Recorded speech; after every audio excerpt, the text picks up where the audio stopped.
Here is the detailed chapter outline for your review. Before I begin writing, he stepped forward and paid for 3 Apache women. The silence that followed was chilling. Tracking, element choice heroine Della Chief Akachita, Lakota, villain Harlan Voss, slave trader / landbroker, operates under legal cover. Escape method: Akachita intercepts a forced sale at a trading post supporting cast Ren, elder Apache woman, Sito, young warrior. Akachita's scout character fingerprints, Della, mid-20s, Midwestern origin, formerly a schoolteacher before her settlement was raided. Plainspoken, economy of words, dry humor as armor. Notices concrete objects when overwhelmed, never feelings. Forbidden internal vocabulary, felt safe, felt afraid, felt anything. She names what she sees. The gap is the feeling. Akachita, few words. Weight per word is high. Never explains himself. Moves slowly, speaks quietly. Care arrives before explanations do. Chapter 1 Escape, Arc. He provides safety she didn't ask for. Hook, the rope was new. That was the part she kept noticing. Events: Della and 2 other women, Ren, an older Apache woman, a young Comanche girl, are being auctioned off by Harlan Voss at a remote trading post. Della is third in line, watching. Akachita arrives with 2 warriors. No weapons drawn. He walks to Voss, counts out coin and trade goods. Buys all 3 women without a word. The silence in the trading post after that transaction, buyers, sellers, onlookers, is the chilling beat. Conflict: Della doesn't know if she's been bought into worse. She watches for the trap. Emotional beat: fear that looks exactly like stillness. Dual current, surface, a transaction. Men exchanging goods. Subterranean: Della calculating odds. Every exit. Every weapon in the room. Peak moment: he cuts the rope from her wrists. Doesn't look at her while he does it. Walks away. Displacement object: the rope. She carries the cut piece in her hand for the rest of the chapter without noticing she's doing it. Payoff: she's in his camp before dark. She still has the rope in her hand. Chapter 2 Caution, Arc. She waits for the other shoe, Hook. Nobody had fed her without wanting something back. She held the bowl and waited. Events: camp life. Ren takes Della under her wing matter-of-factly. The Comanche girl, Lena, is returned to her people within days. Akachita sends escort. Della is given a sleeping place, food, clean water. No demands. No explanations. Akachita is present but never crowds her. Notices she flinches at raised hands. Stops raising his hands. Conflict: she keeps waiting for the cruelty. It doesn't come. That's more unsettling than cruelty would have been. Emotional beat: safety is the most disorienting thing she's encountered. Dual current, surface, daily camp routine: food, fire, small tasks. Subterranean: she is cataloging every kindness for the price that must be attached to it. Peak moment: he leaves a folded blanket at the edge of her sleeping space. Doesn't hand it to her. Doesn't watch her take it. Just leaves it and goes. Displacement object: the blanket's fringe. She counts the strands 3 times before she lies down. Payoff: she sleeps. That's all. But it's the first time in longer than she can name. Chapter 3 Connection, Arc. Walls crack at the edges. Hook. She asked him why. It came out before she could stop it. Events: Della asks Akachita directly why he paid for them. He doesn't answer immediately. Hours later, he says, a man who sells people has forgotten what people are. That's all. They work a shared task, repairing a section of rope fence near the horse enclosure. Proximity without pressure. Ren tells Della, obliquely, that Akachita lost someone. Della doesn't ask who. Conflict: the wall she's built is good. Functional. She's annoyed it's getting harder to maintain. Emotional beat: old grief, hers, unnamed, surfaces when she's not watching for it. Dual current, surface, fence repair, practical conversation about horses. Subterranean: 2 people circling something neither will name. Peak moment: his hand steadies the post she's holding. Her hands don't shake. She notices that. Both of them notice that she noticed. Displacement object: the fence post. She looks at the grain of the wood for a long time after he walks away. Payoff, she doesn't catalog his kindness that night. She just lets it sit there, unpriced. Chapter 4 Threat, Arc, Harlan Voss returns with legal papers and a deputy. Hook, she heard the horse before she saw it and her body knew before her mind did. Events, Harlan Voss rides into Camp's Edge with a territorial deputy, claiming Della is a white woman held against her while using the law as cover to reclaim his investment. Akachita steps forward. Calm. Does not reach for a weapon. His warriors are present but, still. Della steps forward herself. Tells the deputy she is here of her own choosing. The deputy looks at Voss. Looks at Akachita. Leaves. Conflict, Voss doesn't leave. He lingers at the tree line. Promise of return. Emotional beat, she didn't think. She just stepped forward. She only understands what she did afterward. Dual current, surface, legal confrontation, territorial posturing subterranean, she realizes she doesn't want him hurt. The realization arrives without permission. Peak moment, after Voss rides off, Akachita turns to look at her. He doesn't say anything. Neither does she. Displacement object, Voss's horse's bridle hardware, she'd been staring at it the whole time, counting the rings. Payoff, that night she sits close to the fire. Closer than she has before. Chapter 5 Choice and Arc, she could leave, she stays because she wants to. Hook, Ren told her the escort was ready. Her horse was saddled. She had until noon. Events, Akachita has arranged safe passage for Della to Fort Harmon. Escort, supplies, a letter of protection. He tells her himself. Doesn't ask her to stay. She spends the morning with the saddled horse. Thinks about what she's leaving. Notices what she'd miss, names it in objects and sounds, not feelings. She unsaddles the horse herself. Finds Akachita. Says, I'd like to stay. If that's a thing you'd allow. Conflict, the choice has to be hers with no pressure on it. And it is. Emotional beat, not rescue. Not obligation. A door she walks through because she chooses the room on the other side. Dual current, surface, she could leave. The horse is ready. Subterranean, she's already home and is the last one to know at peak moment, I'd like to stay. 3 words. Her voice is steady. Displacement object, the horse's saddle, she runs her hand along the leather before she lifts it off. Pay off, he says, then, stay. 2 words. The fire behind him. The prairie past that. Her hand still on the saddle leather, warm from the sun. Confirmed and ready to write. Beginning Chapter 1 now. Chapter 1 The rope was new. That was the part she kept noticing. Not the smell of the trading post, sweat and sawdust and something sour underneath, like fear had been soaking into the floorboards for years. Not the men along the wall, the ones who weren't buying anything, just watching the way you watch a thing that doesn't concern you and concerns you entirely. Not Harlan Voss with his ledger and his clean shirt, his voice that had the particular warmth of a man who'd practiced warmth until it fit like a second skin. The rope. It was good hemp, barely frayed, the kind that cost something. She'd worked enough ranch line to know the difference between cord that had been used down to nothing and cord that was new. Voss had bought new rope for this. That detail had been sitting in her chest since they'd tied her wrists outside, and she couldn't put it down. Ren was ahead of her in the line. Apache, older, her face a careful blank that Della recognized as the particular discipline of someone who had survived by refusing to let anyone read her. She stood straight. She hadn't cried. Della had watched her for that. The girl was between them. Comanche couldn't be more than 15, and she had stopped crying sometime in the night and hadn't started again. That was either better or worse. Della hadn't decided. Voss was talking.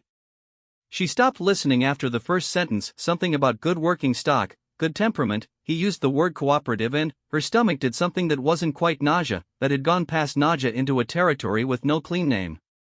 The men along the wall shifted. She looked at the door. One man near it, thick through the shoulders, hand on nothing yet. The door opened inward.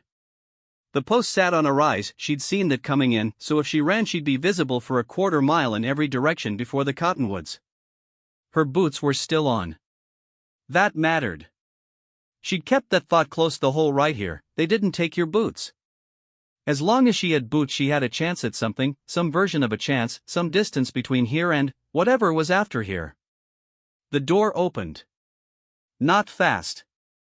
Not like a rescue in a story. It opened the way a door opens when someone with enough authority doesn't feel the need to hurry.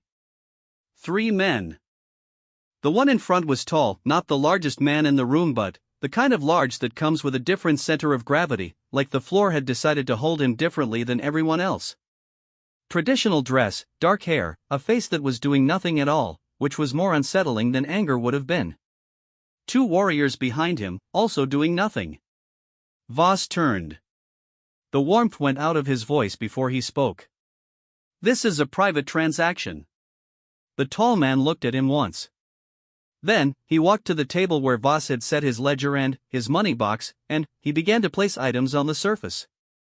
Coin. A folded piece of trade cloth. 2 good knives, handles up. More coin.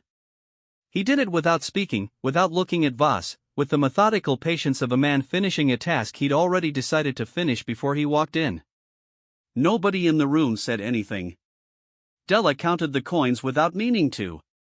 She was good with numbers, had been a schoolteacher once, in a life that felt like it had happened to someone she used to know, and the amount on that table was not a small amount.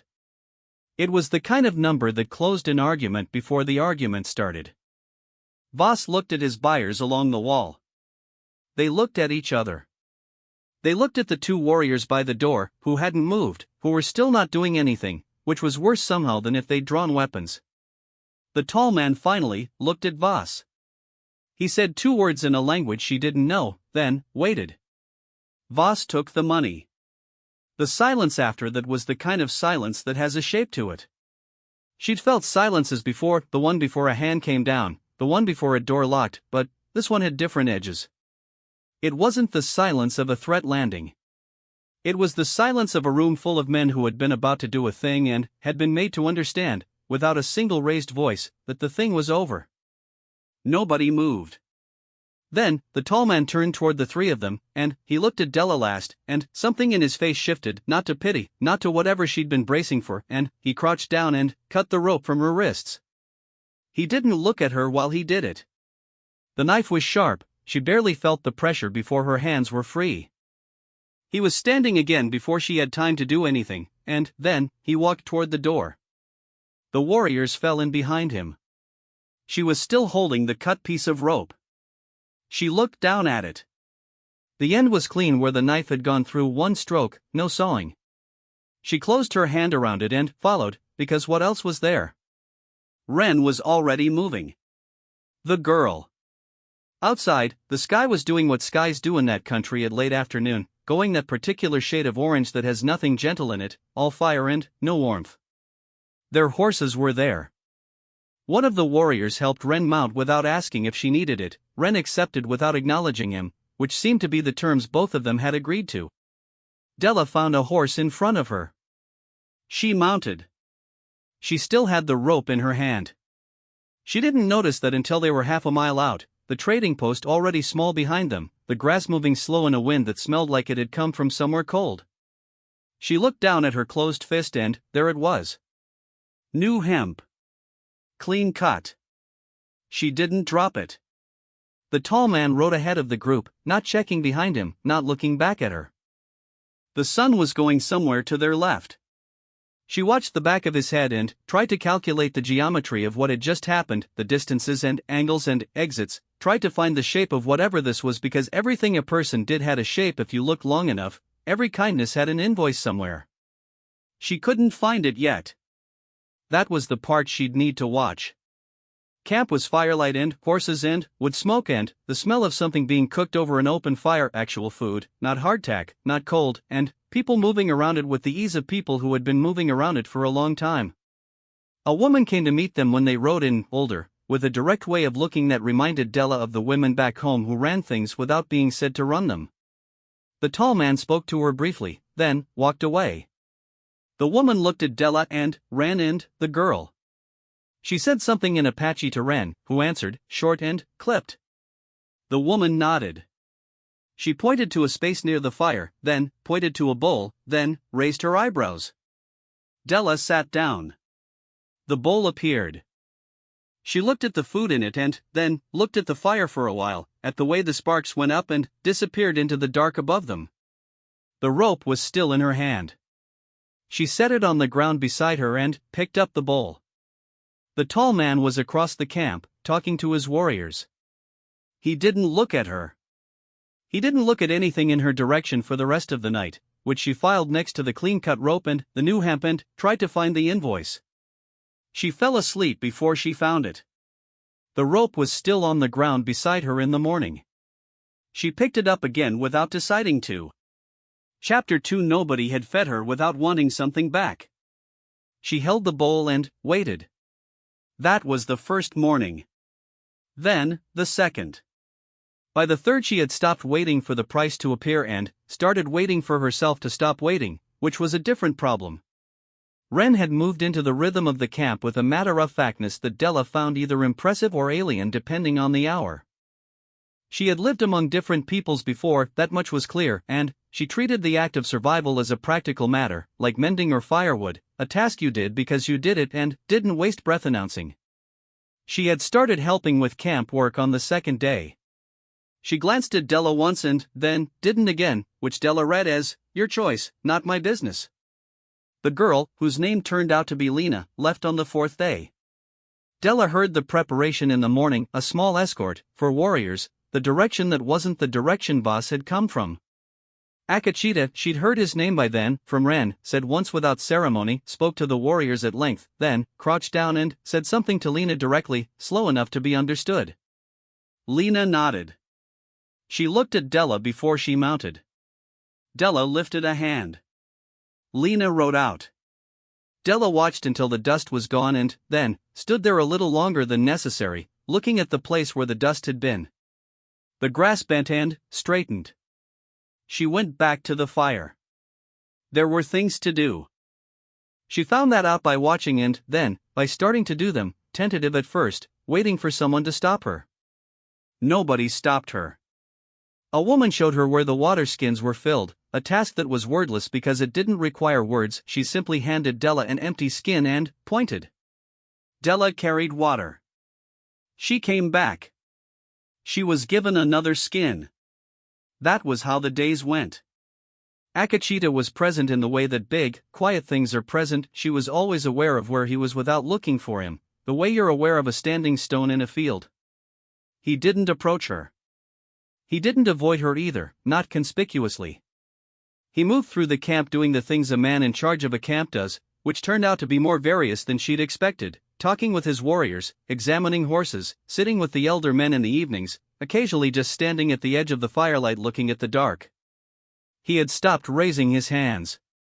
She noticed that before she understood what it meant, noticed that he didn't gesture much, didn't reach past her, kept his arms low when she was nearby. It wasn't theatrical. It wasn't advertised. It was just the way he moved around her, and she had been living with raised hands for long enough that her body noticed the absence before her mind caught up. She didn't know what to do with that, so she noted it and put it somewhere and kept doing tasks. On the sixth evening, Ren sat with her after the meal and said, without looking at her, "He is not going to ask for anything." Della looked at the fire. "I know," she said. "You don't believe it yet," Ren said. "That's different from knowing." She didn't answer because there wasn't an answer that wasn't true, and the true one was too exposed to say out loud. The blanket appeared on the seventh night. She'd come back from the water skins later than usual. The moon was up, the camp quieter, a few fires still going, but most people in their sleeping places. She had a corner of the camp she'd settled into, not assigned exactly, but understood to be hers the way camp spaces become understood without anyone saying so. She ducked into it and there it was, folded, at the edge of the space.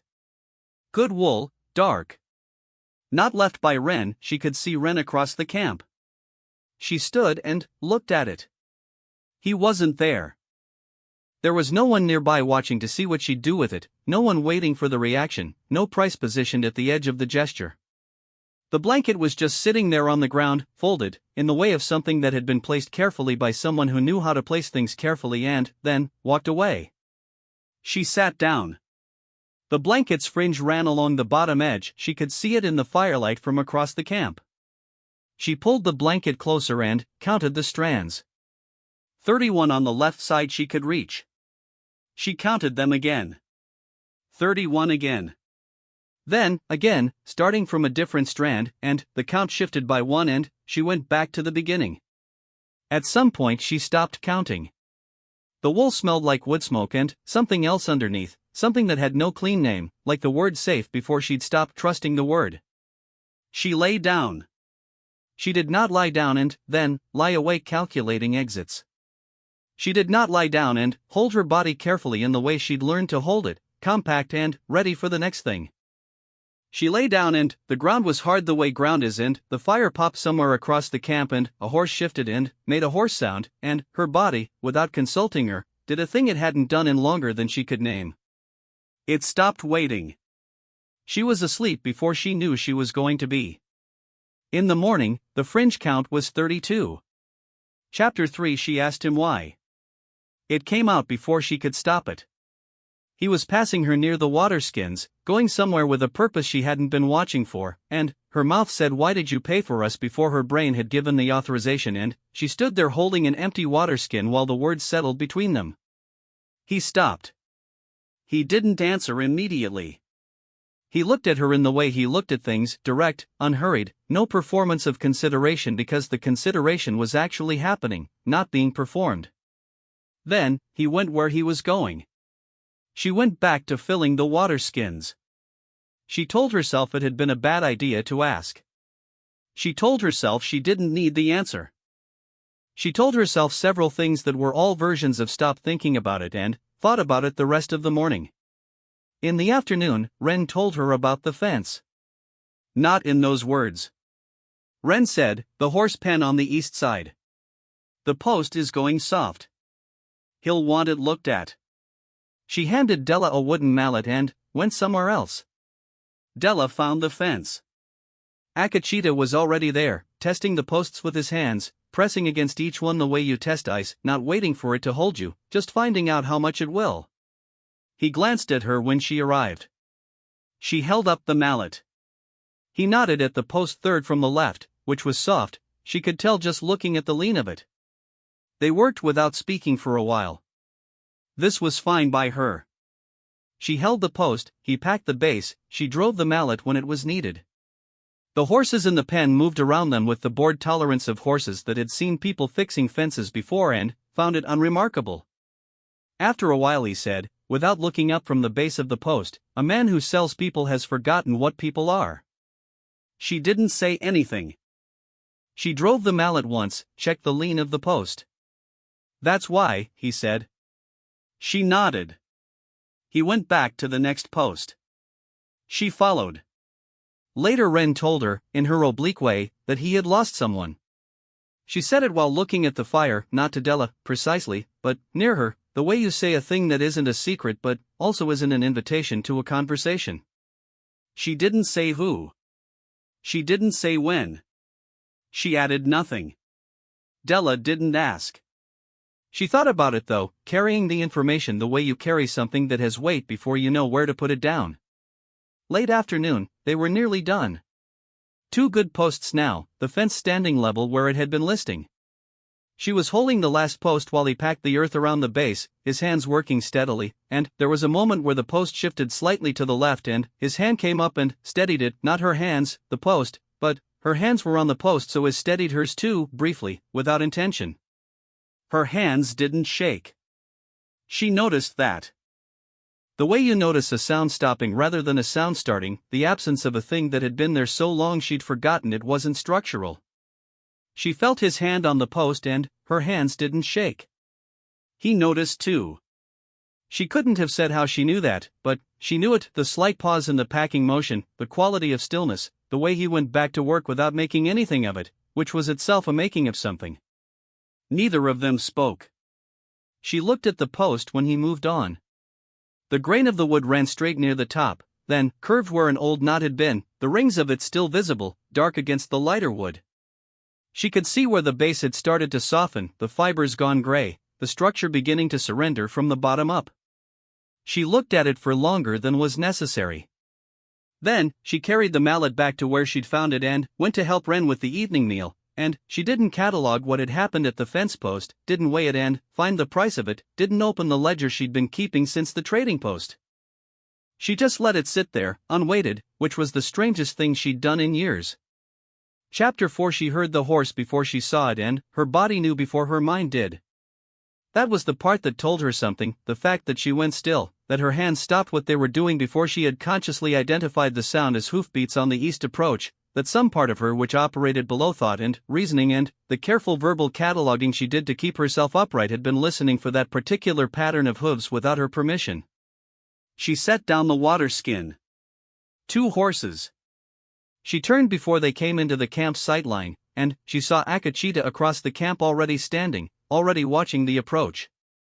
2 of his warriors had shifted without appearing to shift, the way water changes a room's surface before you see the source. Harlan Voss rode in first. Same clean shirt. The territorial deputy was half a length behind him, which told her everything about which of the 2 men believed he was in charge. Voss's eyes went around the camp the way surveyors' eyes go over land, calculating, measuring, finding the boundaries. They found her. He smiled.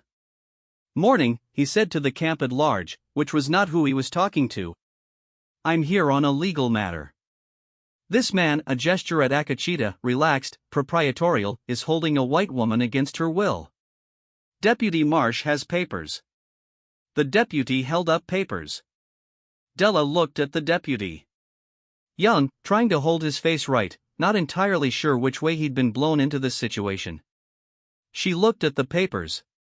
She looked at Akachita. He had not moved. His arms were at his sides. His warriors were still, and that stillness had an architecture to it, not the stillness of men who were about to do nothing, but the stillness of men who had decided, together, not to be the ones who began whatever was about to begin. She understood the geometry of it. If weapons came out, if voices rose, Voss had what he'd come for, a thing he could take to a wider law than one deputy. She'd worked with numbers once. She knew how a problem looked when someone had already solved it. She stepped forward.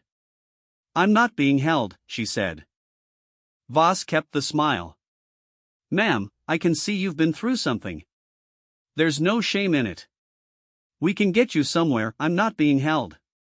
Her voice came out level in a way that surprised her, not because she'd worked at it but because she was past surprised, past the version of herself that needed to work at level. "I am here because I am here. That's all." The deputy looked at her. He was looking for something, marks, eyes that slid to the side, the specific quality of a person saying a scripted thing. She held his gaze and let him look. She had not looked at Voss's horse's bridle hardware until she had. The rings on the cheekpiece, the way they caught the light brass, 3 rings on the left and she could see 2 on the right from this angle, that would be 3 also, standard pattern, she'd counted them without meaning to, twice. The deputy folded the papers. He said something to Voss, quiet, she didn't catch it. Voss's smile thinned at the edges. He looked at Della once more, not at her face, that particular kind of looking, and then he looked at Akachita, a different look, a storing this away look, and turned his horse. The deputy followed. Voss stopped at the tree line. He didn't turn around. He just stopped there for a moment, horse standing in the cottonwood shade, and she understood this as clearly as she'd ever understood any language she didn't technically speak. This isn't over. Then, he moved into the trees and was gone. Her hands were steady. She noticed that after the fact. She turned and Akachita was looking at her. He hadn't moved during any of it. He hadn't spoken. He stood where he had been standing when the horses came in, arms still at his sides, watching her with an expression that was not readable in any of the ways she was used to reading expressions, not relief, not approval, not the complicated debt of a man who'd watched someone do a thing for him. Something else. Something that didn't have a word she owned. She didn't say anything.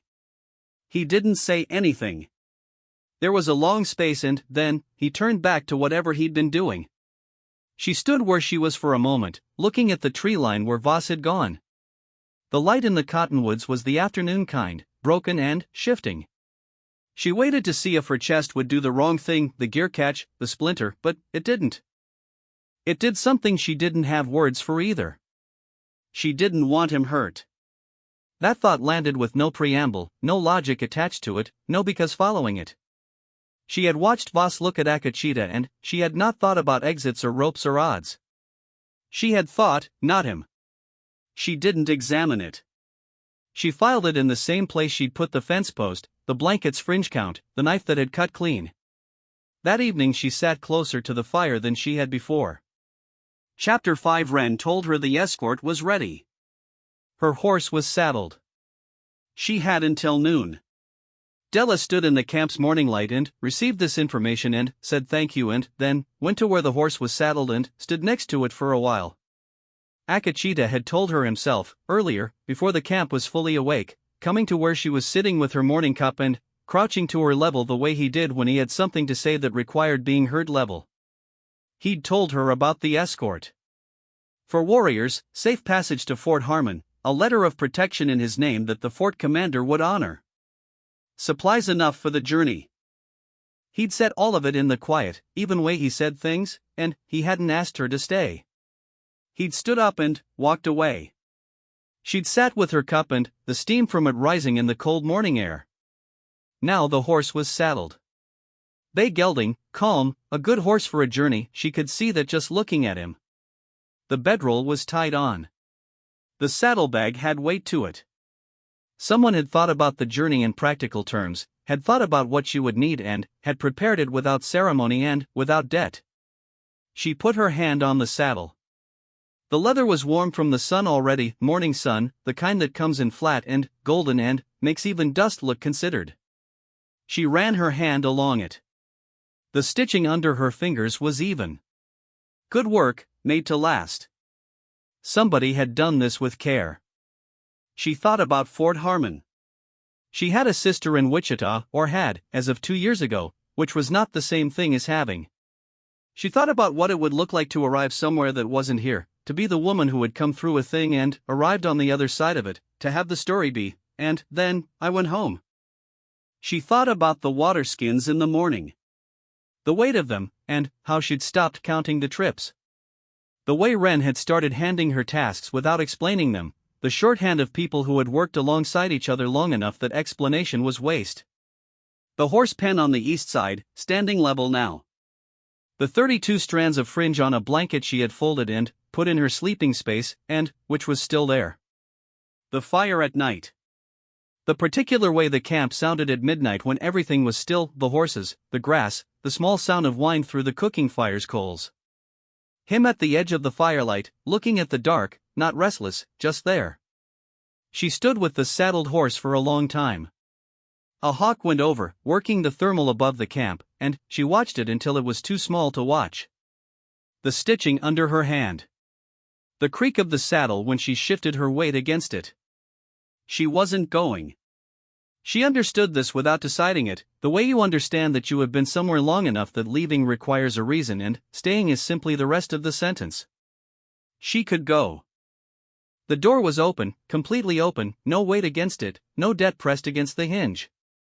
She could swing into this saddle and be in Fort Harmon in 3 days and have the story be something that made sense to the people she'd left behind. She lifted the saddle off. It was heavier than it looked.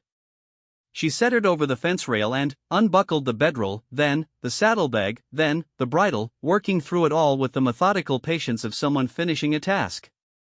The horse looked at her once and went back to eating.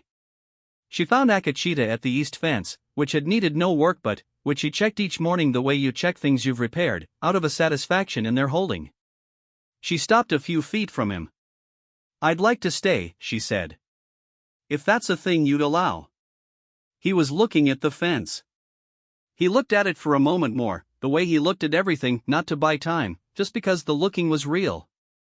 Then, he turned to her. Then, "Stay," he said. 2 words. Behind him the fire was going, morning smoke rising straight up in still air. Past that the prairie went out as far as she could see, grass and sky and the particular blue that happens when there's no clouds to complicate it. A horse somewhere shifted in the pen. A woman's voice carried from across the camp, ordinary and domestic and ongoing. Her hand was still warm from the saddle leather. She stood there and let the morning happen around her and didn't file any of it anywhere, didn't calculate its price, didn't build any distance between herself and the next few moments. She just stood in them. That was all. That was the whole of it. That was enough. I'm now preparing the image prompts, prompts.txt. I'll count to the 280 minimum and verify uniform scene distribution before confirming the delivery package. Image prompts, prompts.txt, a remote 1870s frontier trading post interior, rough-hewn wooden walls stained dark with years of smoke and grime, a shaft of afternoon light through a single high window cutting across a plank floor. A young white woman in a worn, dusty calico dress stands near the back of the room, wrists bound with new hemp rope, eyes cast slightly downward but, alert, scanning the space with the stillness of someone calculating. Realistic photograph style, cinematic lighting, 1870s American West. An older Apache woman with a weathered, deliberately expressionless face stands upright in the same frontier trading post, hands bound, her posture carrying a careful dignity. Beside her a teenage Comanche girl stands with red-rimmed eyes, her crying finished, her face gone still. Rough wooden walls, a scarred counter, the smell of sawdust and old sweat visible in the quality of the light. Realistic photograph style, cinematic lighting, 1870s American West. A man in a clean linen shirt behind a weathered wooden counter, a leather ledger open before him, speaking to a room of rough-dressed men with a warmth that has been practiced into smoothness. His hand rests flat on the counter near a lockbox. Realistic photograph style, cinematic lighting, 1870s American West. Men ranged along the walls of a frontier trading post, watching something at the front of the room. Their faces run the range from calculating to uncomfortable to carefully blank. Dust in the air, low ceiling, the quality of a space where no one feels clean. Realistic photograph style, cinematic lighting, 1870s American West. A heavy wooden trading post door opening slowly, afternoon light flooding the dim interior. 3 figures in the doorway, the lead man tall, broad-shouldered, in traditional Lakota dress with beadwork at the chest, dark hair, his face doing nothing at all. 2 warriors behind him, still. The room's occupants frozen mid-motion. Realistic photograph style, cinematic lighting, 1870s American West. A tall Lakota man in traditional dress moving through a trading post toward a plank counter, his pace unhurried, the men along the walls watching him without moving. Beadwork catching the window light. The room's quality of sound gone entirely silent. Realistic photograph style, cinematic lighting, 1870s American West. Close view of a weathered wooden trading post counter, coins placed one at a time, a folded length of tray cloth, 2 knives with handles up, more coins. A large hand steady and deliberate. A ledger open on the other side. A man in a clean shirt looking at the growing sum with an expression from which warmth has been drained. Realistic photograph style, cinematic lighting, 1870s American West. A room full of men in an 1870s frontier trading post, none of them moving, none of them speaking. A shape to the silence, the kind that follows the closing of a door that nobody can reopen. Dusty light. The counter. A Lakota man standing with his back to the room. Realistic photograph style, cinematic lighting, 1870s American West. Close on a young white woman's bound wrists, new hemp rope pale against her skin. A sharp knife enters the frame and cuts the rope in a single motion, clean. A large, steady hand withdrawing. The rope falling. Realistic photograph style, cinematic lighting, 1870s American West. A tall Lakota man in traditional dress walking toward a frontier trading post door, 2 warriors falling in behind him, the room's occupants watching without moving. A young white woman and 2 other women beginning to follow, the woman nearest to us holding a short-cut length of rope in her closed fist without appearing to notice it. Realistic photograph style, cinematic lighting, 1870s American West. Exterior of a 1870s frontier trading post at late afternoon, the sky turning a hard orange with no gentleness in it. A group emerging from the door, a tall Lakota man, 2 warriors, 3 women. Horses tied at a rail. Dust. The plains stretching out. Realistic photograph style, cinematic lighting, 1870s American West. A young white woman in a worn calico dress mounting a horse at a frontier trading post rail, moving without assistance. An older Apache woman already mounted beside her. Warriors adjusting equipment. The man on the lead horse looking ahead, not back. Realistic photograph style, cinematic lighting, 1870s American West. Wide prairie at late afternoon, a group of riders moving through tall golden grass, 2 Lakota warriors flanking, 3 women between them, a tall Lakota man on the lead horse. The trading post already small and pale behind them in the flat distance. The grass bending in a slow, cold wind. Realistic photograph style, cinematic lighting, 1870s American West. A young white woman on horseback, riding in a group across open prairie, looking down at her own closed fist. In the fist, the cut end of a rope, pale against her skin. The riders around her moving forward. She has not opened her hand. Realistic photograph style, cinematic lighting, 1870s American West. Wide prairie, golden hour, a group of riders crossing open grass under a sky going deep orange at the horizon and pale above. The silhouette of a man on the lead horse against the last of the daylight. Realistic photograph style, cinematic lighting, 1870s American West. A Lakota camp at dusk, firelight beginning to separate from the dimming sky, horses in a pen at the edge of the frame. People moving with the ease of long familiarity. Smoke from 3 fires rising straight in still air.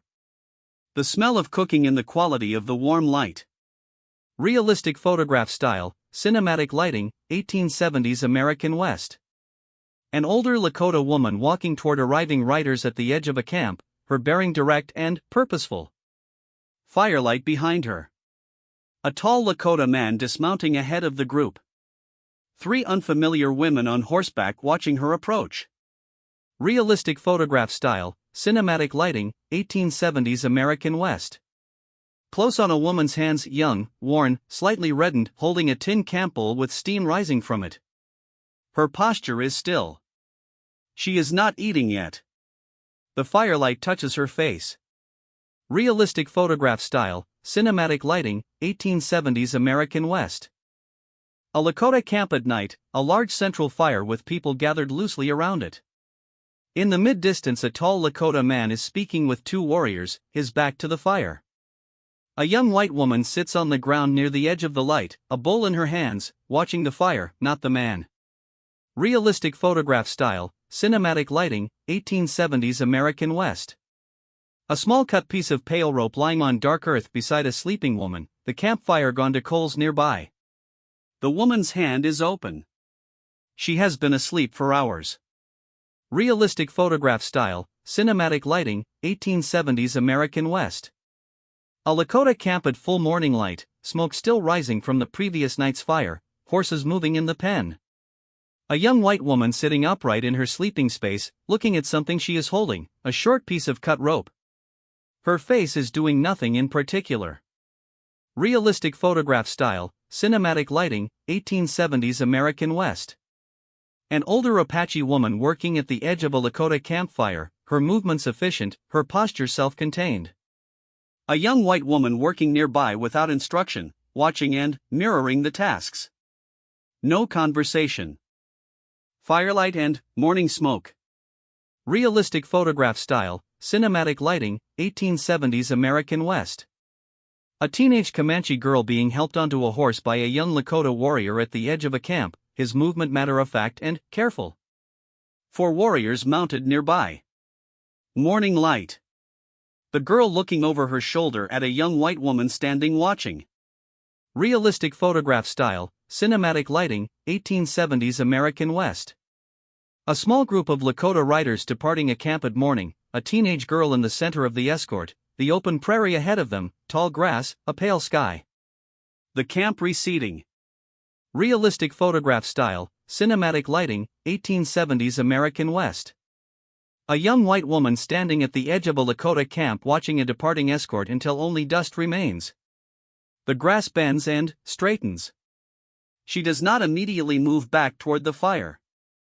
Realistic photograph style, cinematic lighting, 1870s American West. Interior of a Lakota camp workspace near a fire, a woman showing a young white woman how to fill and carry water skins. No words exchanged. The task demonstrated by action. Morning light through the camp entrance. Realistic photograph style, cinematic lighting, 1870s American West. A young white woman carrying 2 full water skins across a Lakota camp, her posture slightly more settled than before, less watchful at the edges, though still contained. Other women working around her, including without ceremony. Realistic photograph style, cinematic lighting, 1870s American West. A tall Lakota man at the center of a camp in midday, speaking with 2 warriors, his arms at his sides, his posture unhurried.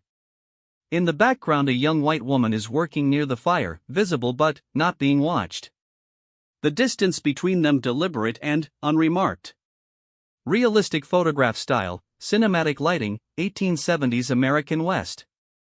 A tall Lakota man moving through a camp past a young white woman, his trajectory giving her space without being pointed about it. His hands at his sides. She has looked up from her work. He has not turned. Realistic photograph style, cinematic lighting, 1870s American West. Lakota camp at late afternoon, fire going low in preparation for the evening meal, women working at the food preparation area. An older Apache woman sitting near the fire, not looking at anyone in particular.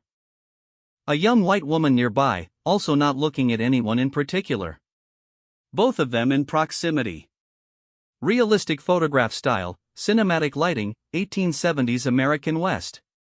Close on a Lakota camp sleeping area at night, low firelight from across the camp reaching the edges of the space. A neatly folded dark wool blanket at the edge of the area, fringe running along its bottom edge. No one nearby. Just the blanket and the edge of the firelight. Realistic photograph style, cinematic lighting, 1870s American West. A young white woman kneeling beside a folded dark blanket in a Lakota camp sleeping space, firelight from across the camp the only illumination. Her head slightly bowed. One hand has pulled the blanket closer. Realistic photograph style, cinematic lighting, 1870s American West.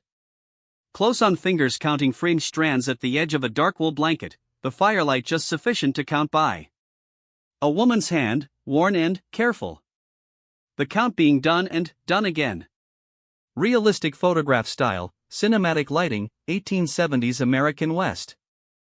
A young white woman lying on her side in a Lakota camp sleeping space, wrapped in a dark wool blanket, her face relaxed in sleep, not braced, not held carefully, genuinely relaxed. The campfire across the way gone to low coals. Realistic photograph style, cinematic lighting, 1870s American West.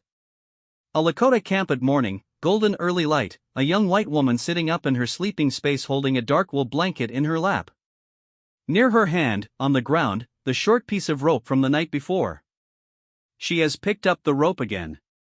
Realistic photograph style, cinematic lighting, 1870s American West.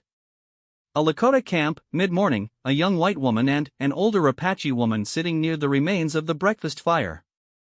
The older woman speaks briefly, not looking at the young woman directly. The young woman looks at the fire. Open prairie beyond the camp perimeter. Realistic photograph style, cinematic lighting, 1870s American West. A young white woman walking alone across a Lakota camp toward where water skins are stored, moving with the mild purposefulness of someone who has found her tasks and is doing them. Less edge in her posture than before. Realistic photograph style, cinematic lighting, 1870s American West. A tall Lakota man standing at the edge of camp firelight in the evening, looking out at the dark prairie, his posture still, not restless. The fire behind him. Stars beginning. A woman visible in the background moving toward the fire with a camp bowl. Realistic photograph style, cinematic lighting, 1870s American West. Wide shot of a Lakota camp at night, multiple small fires, people settled into evening. In the near ground, a young white woman sits at the edge of the main fire, closer than her previous nights, the wool blanket over her shoulders. Across the fire, a tall man in traditional dress at the edge of the light. Realistic photograph style, cinematic lighting, 1870s American West. A Lakota camp at early morning, mist low over the grass, horses moving at the pen. A young white woman walking toward the water skins, the camp rising slowly around her. She moves without looking for exits. Realistic photograph style, cinematic lighting, 1870s American West. A young white woman at the edge of a Lakota camp, turning abruptly toward a tall Lakota man who was passing by on his way somewhere else. Her posture forward, a question having escaped before she intended it. He has stopped. He is looking at her with genuine attention, no performance. Realistic photograph style, cinematic lighting, 1870s American West. A tall Lakota man looking at a young white woman who has just spoken to him unexpectedly, both of them standing near the camp water area. His expression is neither warm nor cold, it is real consideration, the actual thing, not the shape of it. She is holding an empty water skin. Realistic photograph style, cinematic lighting, 1870s American West. A tall Lakota man walking away from a young white woman across a Lakota camp.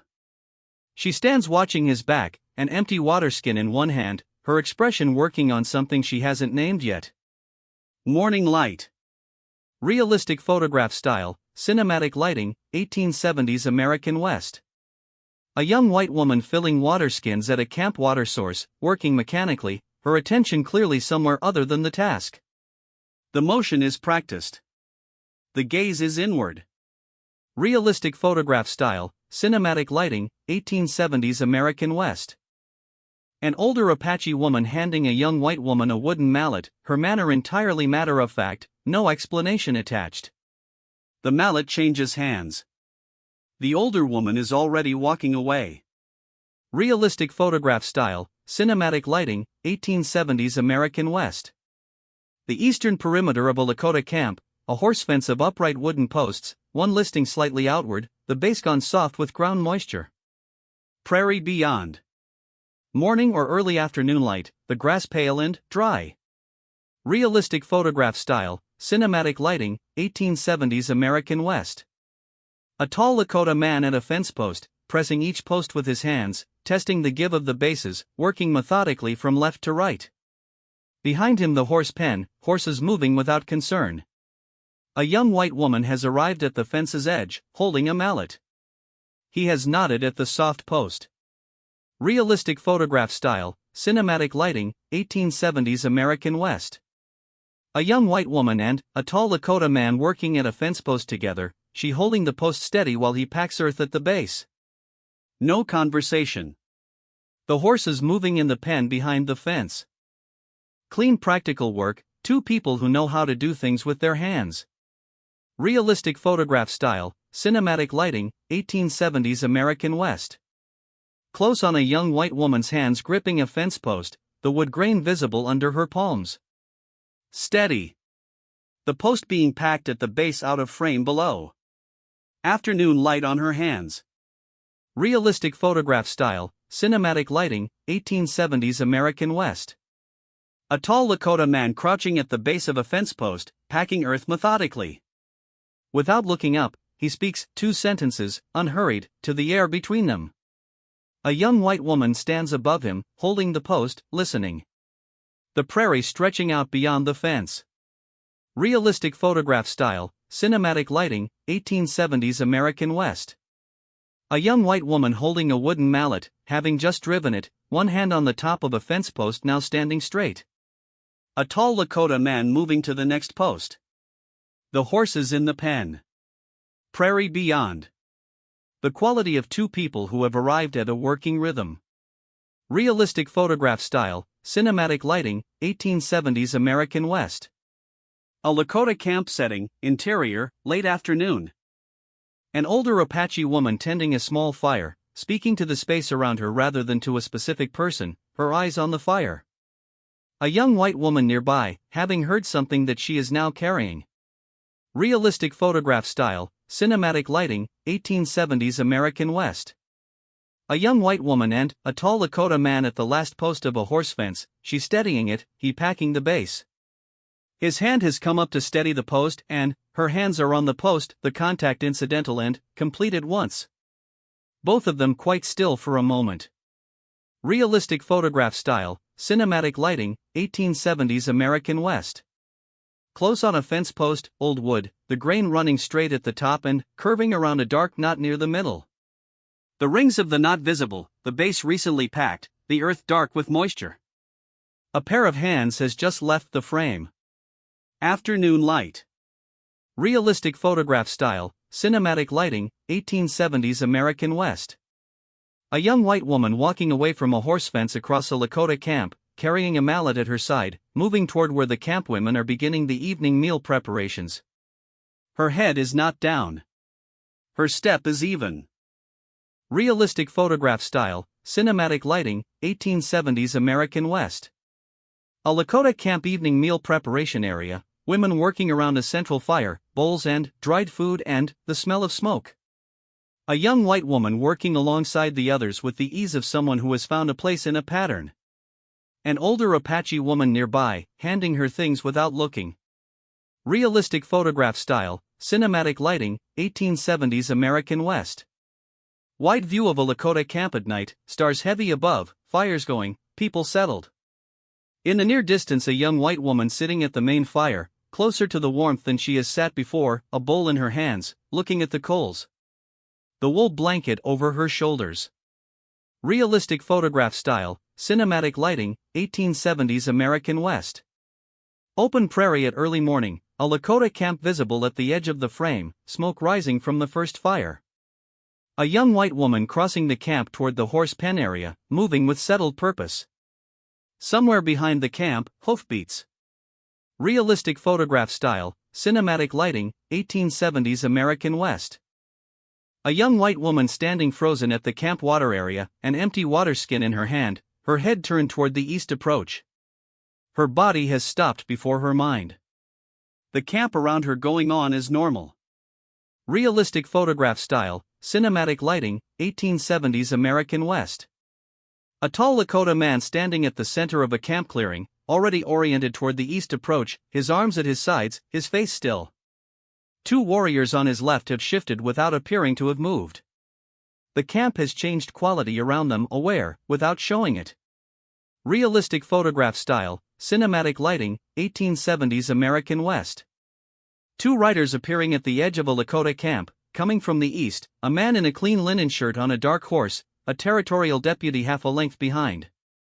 The first man's eyes moving across the camp, landing on a young white woman. Realistic photograph style, cinematic lighting, 1870s American West. A man on horseback at the edge of a Lakota camp, looking down at the people assembled below him with the ease of someone who has decided how this will go. Beside him a young deputy holding rolled papers. Across the camp a tall Lakota man standing without moving. Realistic photograph style, cinematic lighting, 1870s American West. A young white woman stepping forward from where she has been standing, moving toward the two mounted men at the camp edge, her posture not aggressive but entirely decided. The tall Lakota man visible behind her, still, watching. Realistic photograph style, cinematic lighting, 1870s American West. A young white woman looking directly up at a territorial deputy on horseback, her face level, her hands still. The deputy looking down at her with the expression of a man finding the ground under his assumptions going soft. Realistic photograph style, cinematic lighting, 1870s American West. Close on the bridle hardware of a dark horse, brass rings on the cheekpiece, the light catching the metal, the leather worn at the buckles. In the unfocused background two figures, a mounted man in a clean shirt and a woman standing. Realistic photograph style, cinematic lighting, 1870s American West. A territorial deputy folding papers slowly, his expression uncertain. The man in the clean shirt beside him looking at the young white woman who has just spoken, the warmth gone entirely from his face, something else there instead. Realistic photograph style, cinematic lighting, 1870s American West. Two men on horseback turning their horses at the edge of a Lakota camp, the man in the clean shirt last, his eyes going from the young white woman to the tall Lakota man behind her, the look storing something away. Realistic photograph style, cinematic lighting, 1870s American West. A line of cottonwood trees at the far edge of a prairie camp clearing. A man on horseback stopped in the shade just inside the tree line, not turned, not moving, not gone. The open ground between him and the camp. The camp visible in the background. Realistic photograph style, cinematic lighting, 1870s American West. A man on horseback disappearing into cottonwood shadow, the last glimpse of a clean linen shirt going into the trees. The tree line still and dark behind him. The prairie between him and the camp wide and light. Realistic photograph style, cinematic lighting, 1870s American West. A young white woman standing in the open of a Lakota camp, hands at her sides, looking at the tree line where someone has just gone. Her hands are steady. The camp behind her ongoing. Realistic photograph style, cinematic lighting, 1870s American West. A tall Lakota man and a young white woman standing some distance apart in the open of a camp, facing the same direction. He has turned to look at her. She has not yet looked at him. The space between them. Afternoon light. Realistic photograph style, cinematic lighting, 1870s American West. A tall Lakota man looking at a young white woman across a short distance of open campground, his expression carrying something that does not resolve into any familiar category. She is looking back. Neither of them speaking. Realistic photograph style, cinematic lighting, 1870s American West. A tall Lakota man returning to his work across a Lakota camp, his back to the young white woman who remains standing where she was. She is looking at the tree line, then at his back, then at the tree line. Realistic photograph style, cinematic lighting, 1870s American West. A Lakota camp at early evening, the sky going to its last light, the main fire built up. A young white woman seated closer than before, at the main fire, the wool blanket around her shoulders. People moving in the background. The fire between her and the man who was also there, at the edge of the light. Realistic photograph style, cinematic lighting, 1870s American West. A Lakota camp at night, the fire bright, the prairie dark beyond. A young white woman sitting near the fire, her posture without its watchfulness for the first time, not relaxed exactly, but no longer held ready for the next thing. Realistic photograph style, cinematic lighting, 1870s American West. An older Apache woman and a young white woman sitting together near a dying fire, the camp going quiet around them. The older woman speaking briefly, not looking at the younger. The younger woman listening, not yet responding. The fire between them and the dark. Realistic photograph style, cinematic lighting, 1870s American West.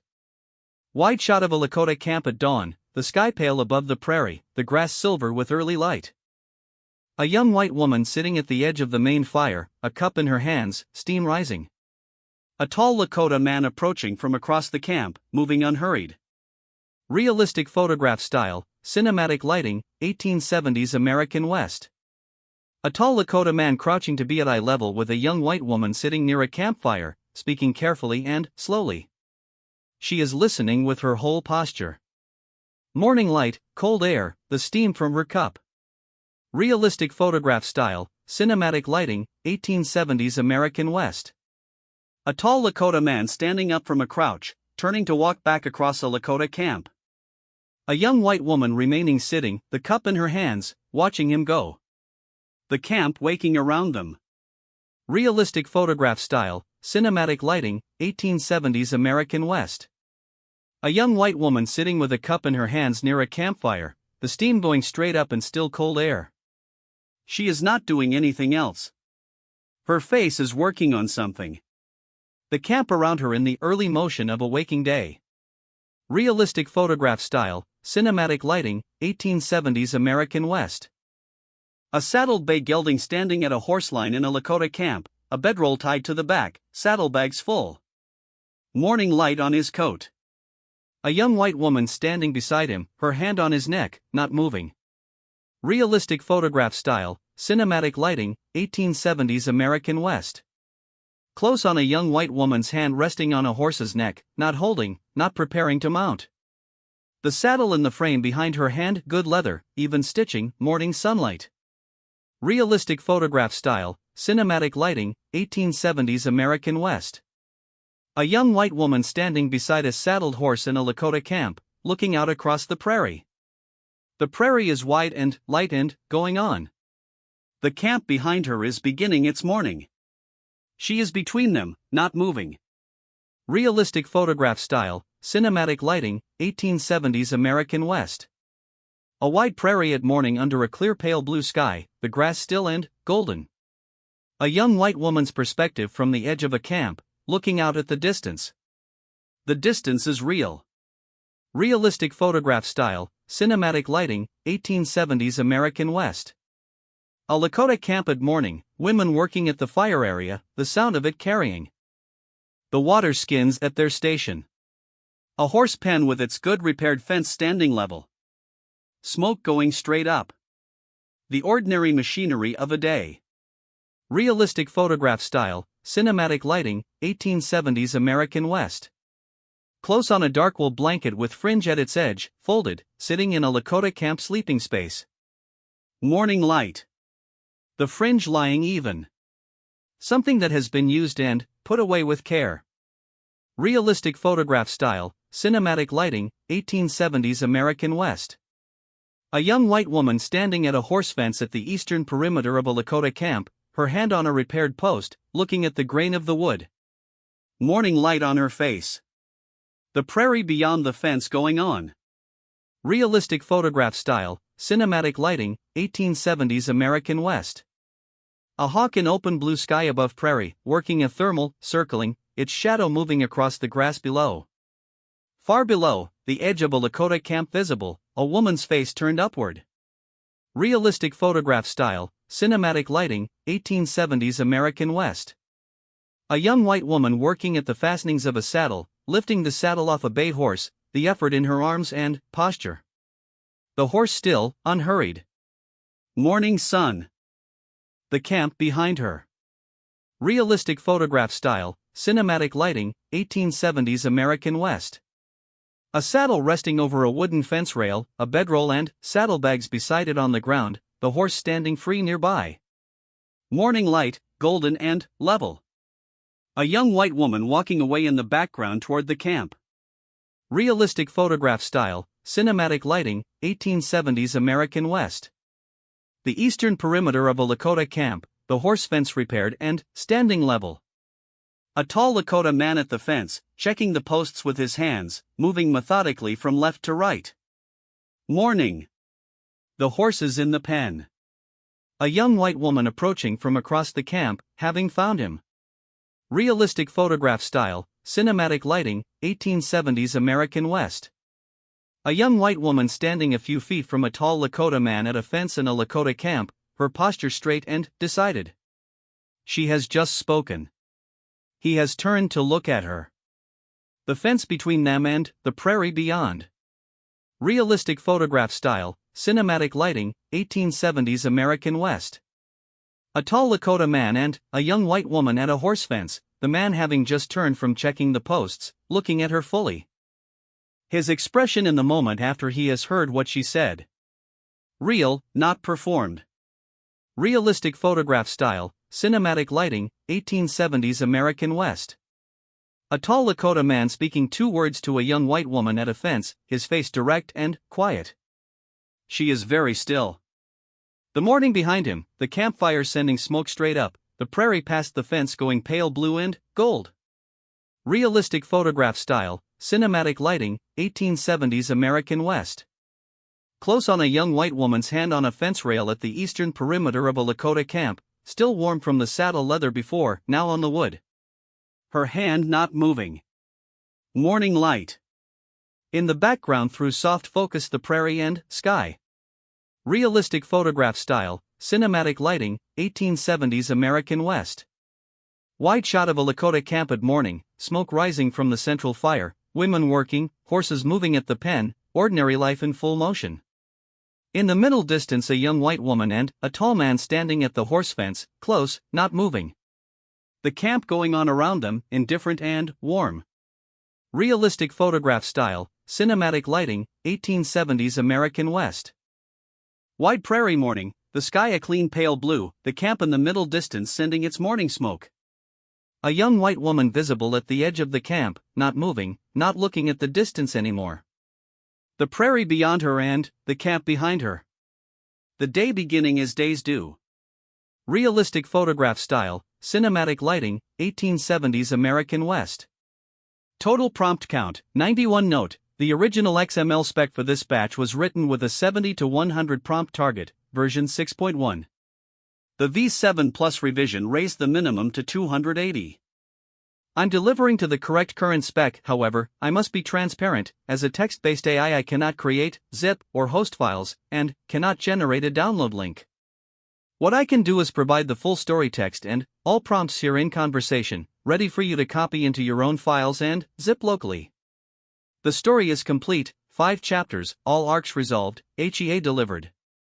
Story text word count, approximately 5,800 words. Prompt count, 91, within the version 6.1 spec of 70 to 100. If you need to apply the V7 Plus spec of 280 minimum, additional prompts can be generated on request by splitting scenes to the 10-second per image rule. Story complete title, he stepped forward and paid for 3 Apache women. The silence that followed was chilling. Word count, 5,800 words. Chapters, 5 prompts, 91 status, full text delivered above, ready to copy to .txt files to reach the 280 prompt minimum, reply and I'll generate the additional prompts by splitting each scene to the 10-second narration unit standard.